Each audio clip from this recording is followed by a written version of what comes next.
Merdeka! Ini malam yang sangat istimewa, malam 17 Agustus, dan saya Abdurrahim, caleg DPR RI Dapil Surabaya dan Sidoarjo. Bersama saya ada hadir Cak Musyafa Rauf, caleg DPRD Jatim PKB Dapil Surabaya. Kita malam ini ada di forum yang istimewa, Cak.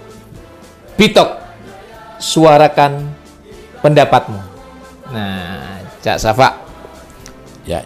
Saya tadi sebelum kesini keliling-keliling di berbagai tempat di Surabaya. Surabaya ini benar-benar istimewa. Surabaya, Sidoarjo itu istimewa. Jadi mungkin kalau ada orang luar di malam 17 Agustus hadir ke Surabaya, mungkin kaget, bahkan mungkin meso, Cak. Yeah. Mungkin ya meso apa gitu istilah Surabaya, jancuk atau apa gitu, Cak. Karena gang-gang itu ditutup. Hampir semua gang-gang itu ditutup, Cak. Ya. Nah, ya betul itu. Mungkin di daerah lain nggak seperti itu. Ada misalnya apa namanya tasyakuran, tapi nggak seperti di Surabaya. Hampir semua gang-gang itu Surabaya, Sidoarjo itu tutup semuanya, Cak. Untuk tasyakuran. Nah, mungkin bagi orang lain ini, bagi orang lain di luar yang tidak tahu Surabaya, wah mau ke sini ditutup, mau ke sini tutup. Tapi sebenarnya itu adalah sebuah tradisi yang punya makna besar.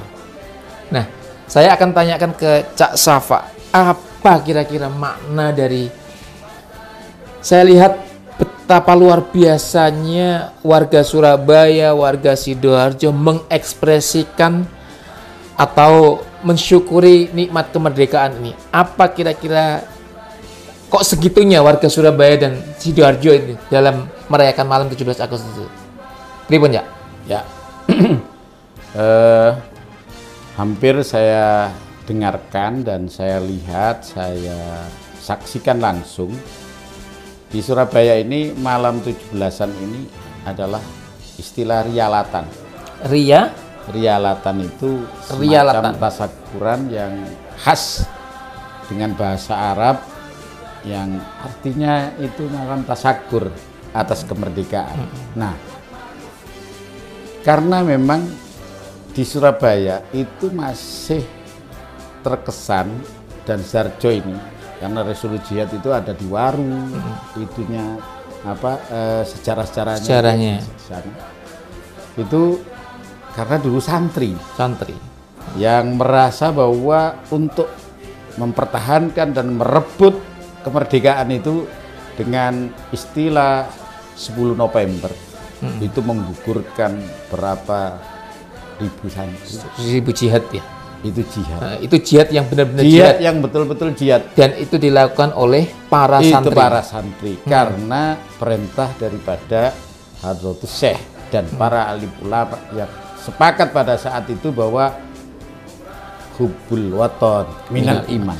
Nah, sejarah ini yang saya yakin generasi muda, baik generasi muda di Surabaya, di Sidoarjo atau dimanapun berada, saya ingin mengupas dari Cak Safa. Cak Safa ini tokoh di Surabaya yang mengerti, saya anggap sangat mengerti tentang sejarah.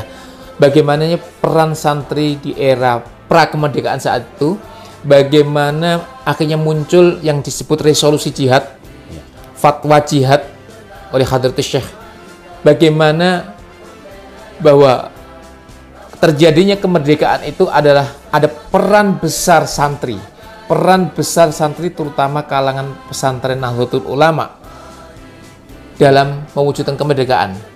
Ya, banyak sejarah yang harus kita gali dan fakta-faktanya. Misalkan ada Tugu Pahlawan, ada Hotel Yamato yang sekarang jadi Hotel Majapahit. Itu bukti sejarah bahwa di Surabaya ini angkat senjata dengan bambu runcing yang sekarang ada di jalan Tugu monumen bambu runcing itu. Artinya bahwa merdeka ini tidak diberi hadiah oleh siapapun, tetapi ini direbut. Merdeka itu direbut, bukan pemberian. Bukan pemberian. Ya. Walaupun digoda berkali-kali pimpinan negeri ini untuk bisa itu dihadiahi supaya mereka merasa bahwa ini tidak karena perangan tetapi karena dihadiahi. Tetapi para ulama tidak mau. Dan tetap harus kita lawan dan harus kita hadapi. Sehingga terjadilah perang 10 November yang di situ bisa membunuh seorang jenderal besar yang namanya Jenderal Malabi. Nah, Jenderal Malabi ini begitu perang kemudian dibunuh, laporlah ke Ratu Helmina pada saat itu.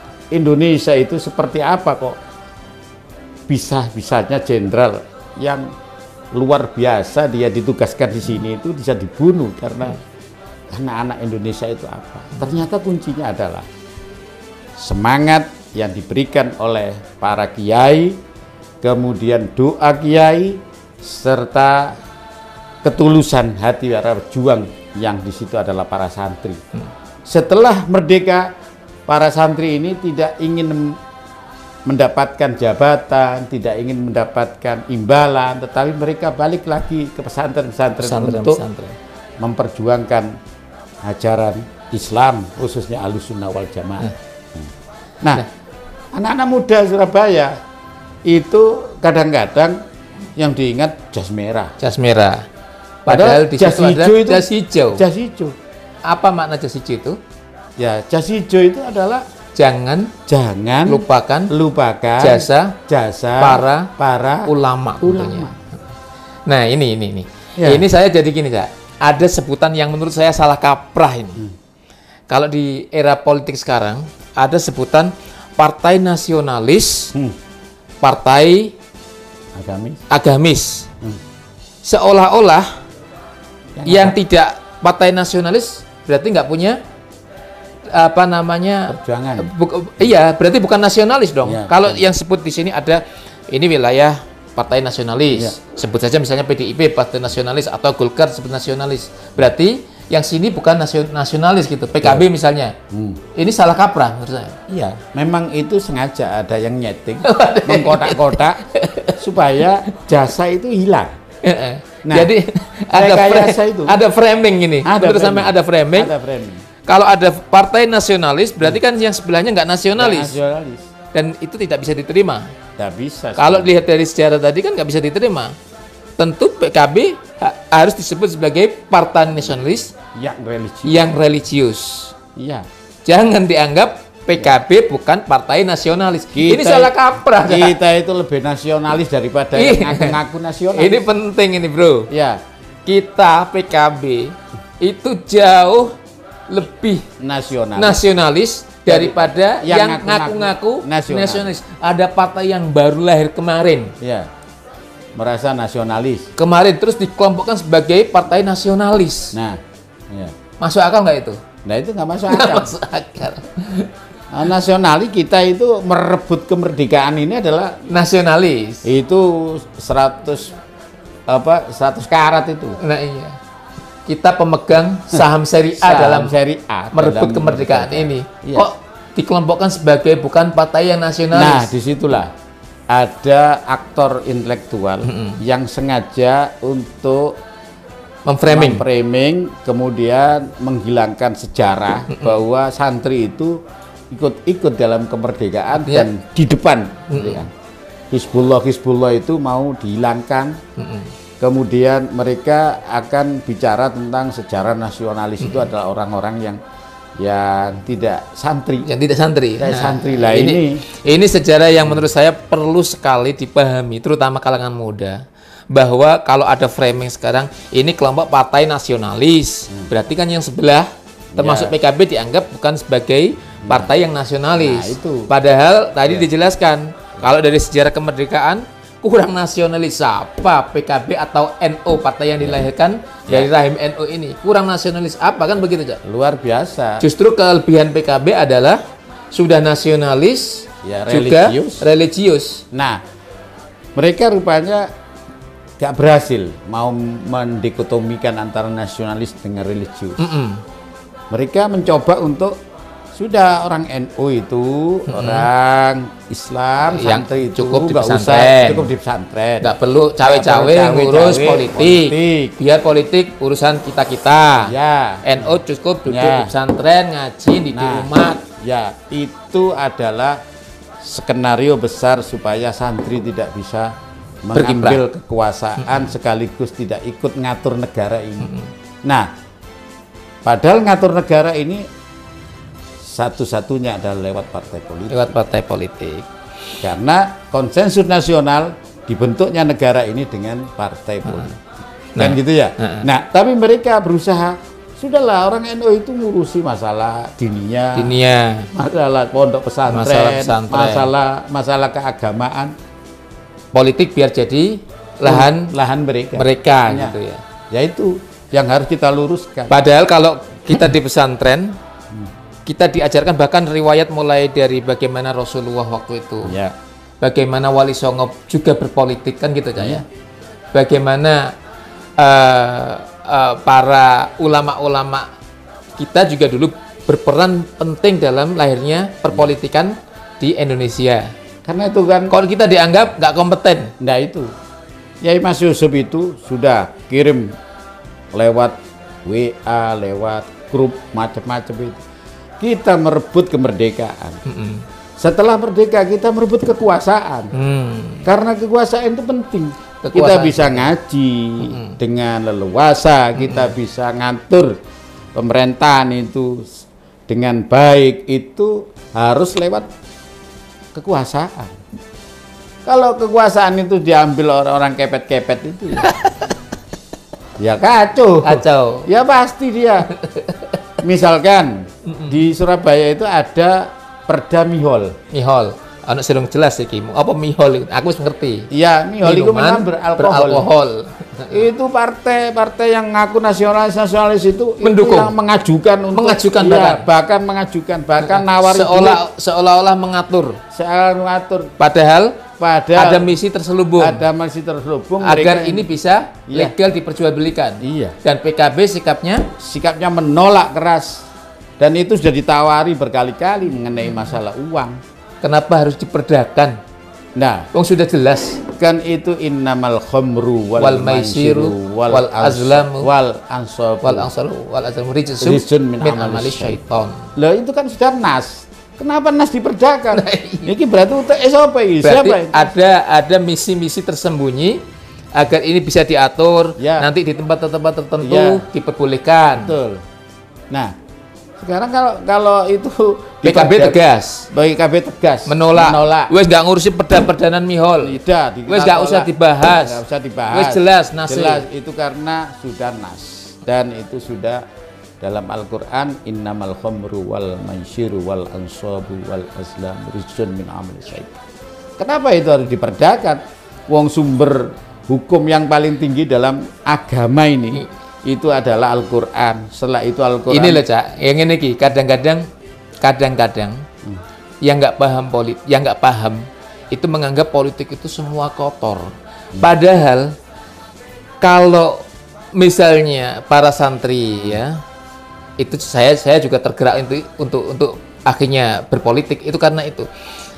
Kalau kekuasaan itu hanya dikuasai oleh orang-orang yang tidak punya dasar keagamaan yang kuat, maka hal-hal seperti itu bisa lolos ya. Dan hampir lolos sekarang itu, bahkan karena kita itu masih belum dominan di DPRD Surabaya, itu digantung sekarang. Berarti ini belum dicoret? Belum, masih digantung, ngintip-ngintip ya. Ini kira-kira ada peluang lolos. Karena itu mereka berusaha supaya bagaimana kita ini tidak bisa besar di Surabaya. Dan PKB akan all out untuk menolak adanya perda itu. Mas nggak usah diatur-aturan karena aturan miras sudah jelas di Al-Quran. Dan saya itu sudah dilapori oleh Ketua Pansus, Sekretaris Pansus pada waktu dari PKB. Gimana Cak Safa? Masalah perda Mihol di Surabaya. Ini kita ini tinggal nunggu setuju atau tidak. Ini sudah ada yang datang dengan mengiming-iming macam-macam fasilitas dan sebagainya. Saya bilang, you sebagai anggota DPR jangan sampai meninggalkan legasi yang bertentangan dengan nas agama Al-Quran. Nah, itu akan selama hidup sampai di akhirat nanti akan ada pertanggungjawaban yang sangat besar. Gimanapun, apapun resikonya, tolak. Apapun resikonya, tolak. Itu saya katakan, sudah, kita jangan tolak-toleh, biar nggak ada yang mendukung, nggak ada yang ikut. Walaupun kita kecil, tapi kita sudah kulil haqqo walau kana murra. Katakan sesuatu dengan yang benar, walaupun itu pahit. Saya kira itu, Mas. Kalau perjuangan pada zaman dulu itu kita perang, sekarang kita harus perjuangan untuk mengambil kekuasaan. Mengambil kekuasaan. Artinya gini saya. Jadi kadang-kadang ada yang berasumsi mengambil kekuasaan itu karena kita berambisi mendapatkan sesuatu gitu. Padahal bukan seperti itu. Merebut kekuasaan itu adalah sarana agar kita bisa melakukan hal-hal baik lewat kekuasaan itu, kan begitu ya? Iya. Jadi tekennya seorang kepala daerah sekali itu lebih berharga daripada fatwanya kiai yang berkali-kali. Saya kira itu, Mas Hakim, ya. Kita masih ada acara lagi. Ini mau istighosa. Kita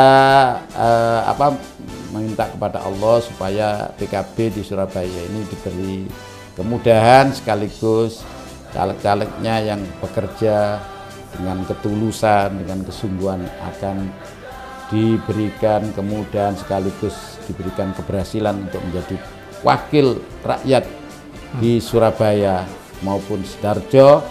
Yang hari ini Mas Rohim datang ke tempat kami. Terima kasih atas nama DPC PKB Kota Surabaya. Dan saya sudah nggak merasa ini sebagai tempat kami.